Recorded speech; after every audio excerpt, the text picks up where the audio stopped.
Hi everybody, I'm Bill Sanders and this is Watch Art Sci, the art and science of watch collection. Uh, what I want to talk about today are three watches. There is a fourth watch, but that's more in part a correction. Still a great deal though. Um, these watches I found, I think, are a good buy, and they're good watches, and you might be interested in one of them. So let's take a look at them. The first one is a Haunland Destination O2. These watches are made by the same people who make H. Moser. I believe the ones who actually do the movement for this is part of a movement maker called Precision Engineering, who do the movements for H. Moser. And it never was a popular the sort of the TV screen look on them.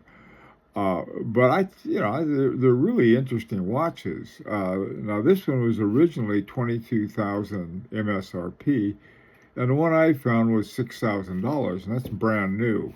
And it's sort of a way, a back door to high horology. It's got the hours, minutes, large date, dual time, and a day and night indicator. So it's really gets something. Now the movement in it is a SOPROD 9351, which is based on the A10-2, which in turn is based on the Seiko 4L. Seiko 4L was Seiko's first attempt to get into high horology. It didn't go over very well because Seiko buyers were so used to a much lower priced watch, and the 4L was fairly more expensive, and so they made a deal with Soprod, and what came out of it was the A10. Now, a lot of people think, oh, well, it's really based on the ETA.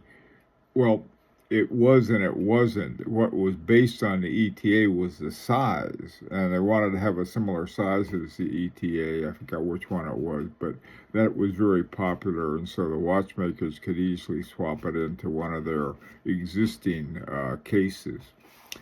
Okay, now the second one, again, we've got something that's not very popular, but it's really a good watch. This is a Chanel J12. Now, it's the one with caliber 12.1. If you go back a few years, not too many years, you'll find a lot of J12s with ETA movement. But what happened, I think it was around 2019, but I'm not positive. They made a deal with Tudor, and they bought, I think, around 20% of a company called Kanisi. And Kanisi they also make movements for Tudor. It's sort of this very strange building.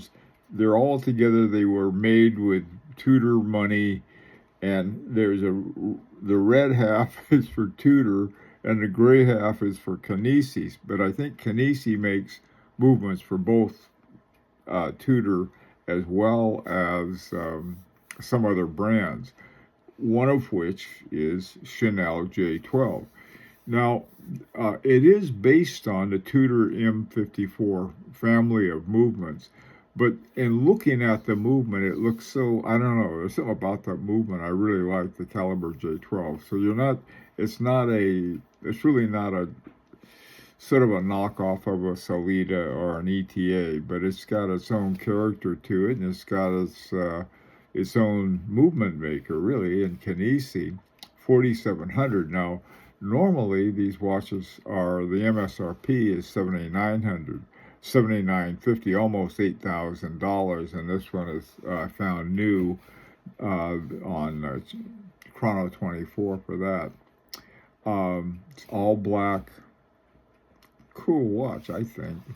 38 millimeter, nice size.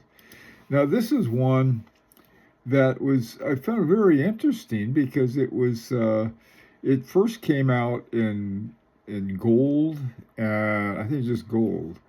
Girard-Perregaux, 1966, dual time, and it was, I don't know, $20,000 or some ridiculous price like that. And they came out, then they came out with one in steel. I don't know how well it did, but there's a place called the Real Reel that I found an offer for one for $3,800. You can find them for similar amount, a little more toward the 4,000 area on places like Chrono24 and eBay. But this one is pretty nice. The caliber GP03300-0094, typical Girard-Perregaux, long-winded caliber name, and it's based on the GP03300. It's got a 46-hour reserve, 4 hertz. It's got a hand date down around 6 o'clock. It's a sort of a sub-dial, and then hours, minutes, and seconds. There's a chapter ring sort of inside with 24 hours, and that's the second time, and it's got a red hand pointing to the second time on it. So for a dual time or DTZ watch, I think this looks like a pretty good one with its own movement. Okay, so those are the 3 watches that I thought, those look like pretty good deals you guys might like. Now, I come back again to my Chanel Dandy Chronograph. We talked about that last time, and the reason I want to bring it up is that there was a correction. I thought it was the ETA value 7750. It is not. The correct movement is the ETA 2894-2, which is based on the 2892, which is one of my favorite ETA movement. It's a thinner one, and it's a very good movement. And what I did, I thought, well, I'll look at some other watches that use it: the Chopard Mille Miglia, the Tag Heuer Monza, Baume Mercier, Hampton Chronograph, the Rado Hyperchrome, the Bell & Ross Falcon, the Eterna Pulsometer. All of these use the same movement. So, and again, the reason I bring this up, those are pretty standard when you think of watch companies. Any one of those will fit into a decent watch company. But the thing about Chaumet, the Chaumet in this particular one, is it's haute jewelry. In other words, like high horology, this one is high jewelry. For the case and the bracelet, if you're going to get $1,500, I think you could really get a watch that would pass not only as a chronograph, but also I think you could get away with this thing as a dress watch, a really good everyday kind of watch to take to work, but be unique, different, and not crazy expensive. Anyway, so those are the 3 plus 1. Let me know what you think, and it's an opportunity to subscribe if you like. Until next time, this is Bill Sanders for Watch Art Side, the art and science of watch collection.